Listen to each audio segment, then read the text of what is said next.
President Trump says Iran has agreed to most of the United States' demands. I've defeated them militarily. They're totally defeated militarily. They have some missiles left. We could wipe them out too.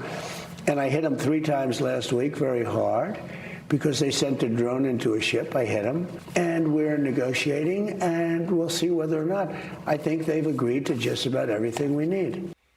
However, the Islamic Republic issuing a warning to oil tankers moving through the Strait of Hormuz that they must use approved routes or face a, quote, forceful response.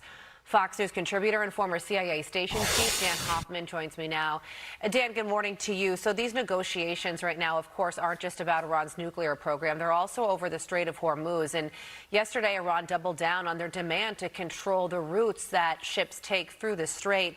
Here's the quote from Iran's military command. They say any failure to comply, deviation from the designated routes, or disregard for the navigation protocols of the Islamic Republic of Iran in the Strait of Hormuz will be met with an immediate and forceful response from the armed forces, endangering the security of the violating vessels. So is the situation now that ships are forced to either choose between Iranian demands or brave waters that are overseen by the United States? Because that does not feel like the free flow of commerce here.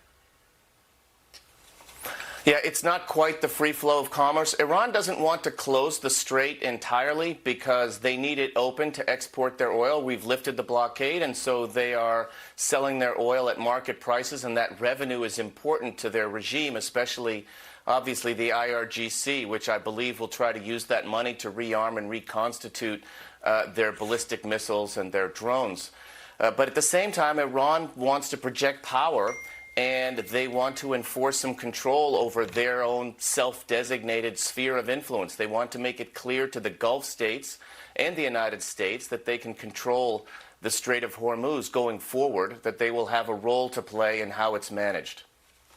Yeah, that's right. And President Trump said that he wants to give diplomacy a try, but there is, of course, a limit to everything. And these statements that Iran are making about the strait are obviously pushing it. So what would a military operation actually look like for the United States to regain control or gain control of the Strait of Hormuz if it comes to that? So first, I think it's important to emphasize we're in kind of an inflection point right now. I don't expect anything to happen between now, July 4th and July 9th, during the funeral for Ayatollah Khamenei. After that, the question is whether we head to negotiations, in real good faith negotiations, which we have not begun yet. There were indirect discussions in Doha, but nothing substantive about Iran's nuclear program. And of course, we've got to be concerned about their ballistic missile program and their support to proxy terrorists. Everything that was wrong about the JCPOA, the sunset clauses on Iran's nuclear program. President Trump will be held accountable for delivering something better. And as far as a military strike is concerned, the president reportedly was briefed this week about military options, and he chose to let diplomacy run its course for a little longer. We've destroyed some large percentage of Iran's missiles and drones, but they still retain enough asymmetric capabilities, their Mosquito fleet, mines, some missiles and drones, to cause problems for us in the Strait of Hormuz. If we were to mount a military operation, it would be costly, economically costly, potentially. And so the president will have to weigh doing that versus the approaching midterms and the potential impact on the global economy and ours as well. Dan, given your line of work, I'm sure that you've spent many 4th of July holidays overseas in various war zones, and we thank you so much for that. But also with that in mind, what would you like to say about America in honor of the 4th of July, Independence Day, and America 250?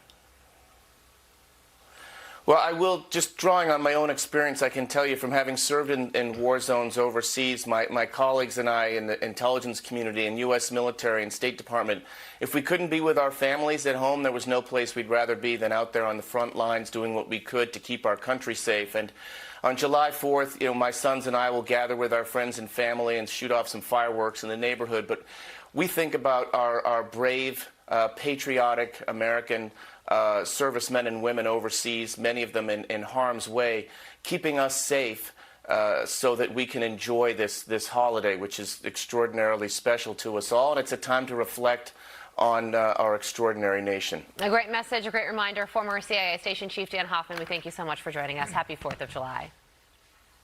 Thanks, same to you.